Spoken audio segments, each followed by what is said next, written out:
ये वीडियो जरूर देखना। क्या कोई क्षत्रिय का लड़का ब्राह्मण की लड़की से शादी कर सकता है? करने को तो आजकल कोई भी किसी से कर रहा है, लेकिन धर्म इजाजत नहीं देता। और नहीं देखते, वो बोलते हैं कि पितरों को दर्पण नहीं कर सकते। अभी आपने बोला कि चतुर्वर्ण से ऊपर के ब्राह्मण, क्षत्रिय और शूद्र और वैश्य जो भी हैं गुण और कर्मों के विभाग से होते हैं, तो फिर गुरुजी ऐसे कैसे बोल सकते हैं कि नहीं हो सकता है? तो गुण कर्म इसको श्लोक को पढ़ा है आपने? हाँ पढ़ा है गुरुजी इसकी मैंने। व्याख्या पढ़ी है? हाँ पढ़ी है। क्या लिखा है? ब्राह्मण का चरित्र है ज्ञान फैलाना, और वो उसका चरित्र है और ज्ञान है। ठीक है। क्षत्रिय का कर्म है कि वो सबकी रक्षा करे, शूद्र का कर्म है कि व्यापार करना, और वैश्य का कर्म है कि सबकी सेवा करना, उन तीनों के। ठीक है। तो क्या क्षत्रिय का लड़का, मतलब जो इधर भी रहते हैं हमारे उधर ब्राह्मण, वो तो कुछ भी करते हैं, हमारे उधर को ब्राह्मण भी तो मांस भी खाते हैं। फिर तो रावण सीता को भी चुराता था। वही गुरुजी फिर प्रश्न है। आप तुम भी चुराओ किसी को। फिर हम चुराने की बात नहीं कर रहे बस गुरुजी। वही तो हम कह रहे हैं कि लोग क्या करते हैं ये मत कहा करो। लोग तो गलत कर रहे हैं, लोग तो गलत कर ही रहे हैं ना बेटा। हाँ गुरुजी। तो हम भी गलत करें क्या कि वो कर रहे हैं तो हम भी करें?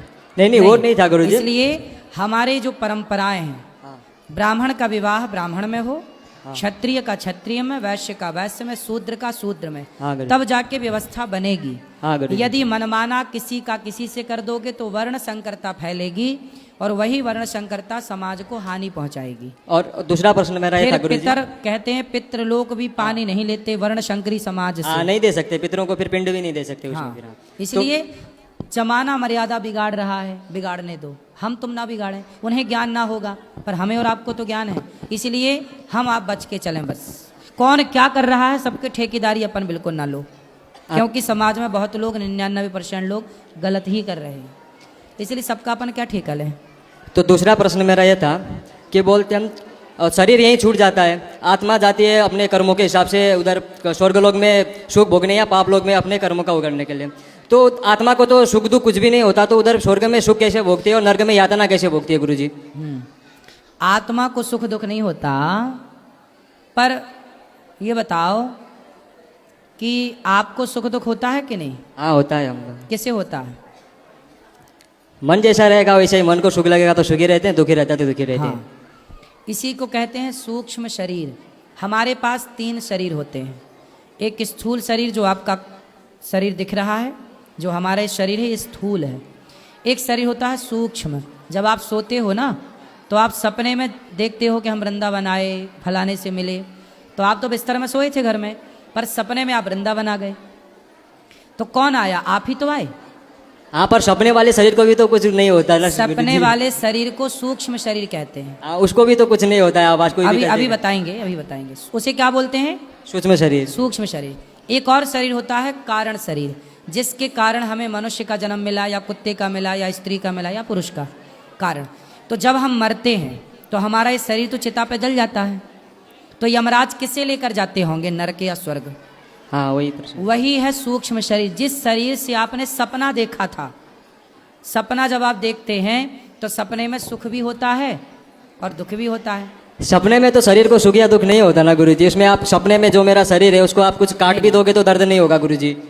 सपने में दर्द तो नहीं होता, पर ये बताओ कि सपने में शेर दौड़े तो आदमी चिल्ला के उड़ जाता है कि नहीं?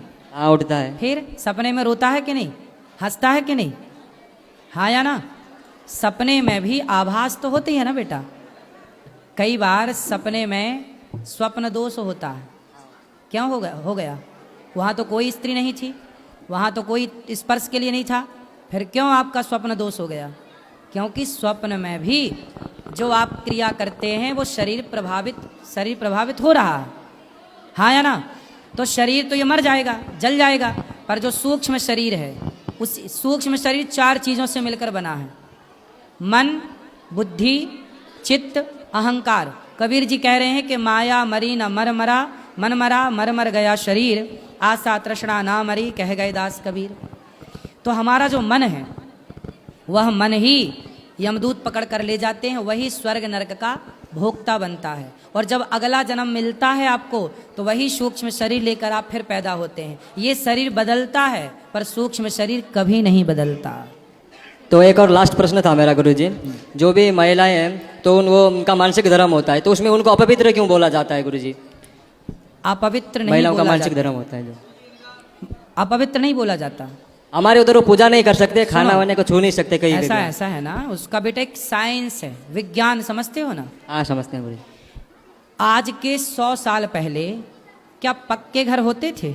नहीं होते थे गुरु जी। आज के 100 साल पहले जंगल बहुत थे, और जंगल में भेड़िया थे, शेर थे, और हिंसक प्राणी थे, पशु पक्षी थे या नहीं थे गुरु जी। थे?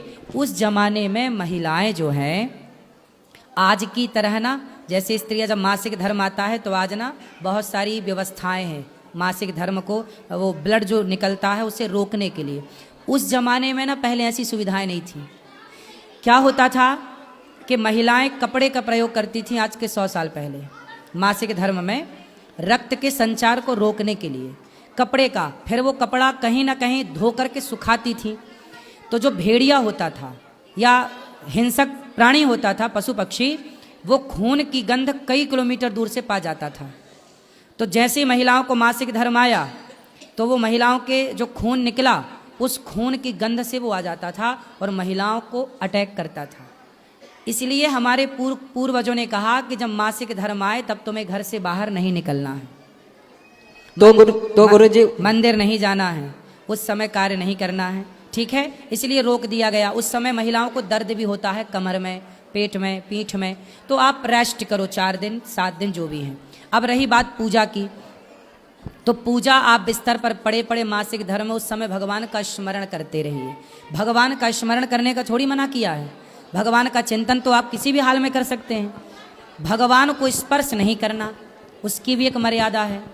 जब मासिक धर्म होगा तो स्त्री अस्वस्थ होती है, उस समय स्वस्थ नहीं होती, वो दर्द से प्रताड़ित होती है। उस समय उसका मन पूजा में लगेगा ही नहीं।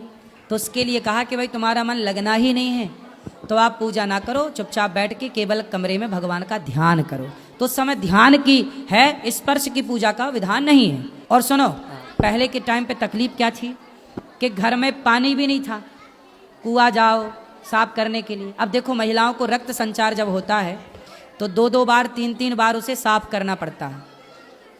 अब ये बताओ कि उस समय पर कुआं थे, तालाब थे और नदियां थी।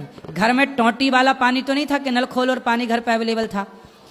तो उस समय पर पुरुष उनकी देखरेख करता था, पुरुष तालाब से नदियों से पानी उनके लिए लाता था। पुरुष जिनको जो और अन्य महिलाएं थी वो उनका साथ दिया करती थी। ये सब पुरानी बातें हैं। आजकल के लोगों को ये लगता है कि देखो हमें रोका जा रहा, हमसे ये नहीं करा। उसके पीछे साइंस तो समझो, भला भी तुम्हारा है। तुम्हें 7 दिन रेस्ट के मिल रहे हैं, रेस्ट क्या नहीं कर रही हो मन लगा के?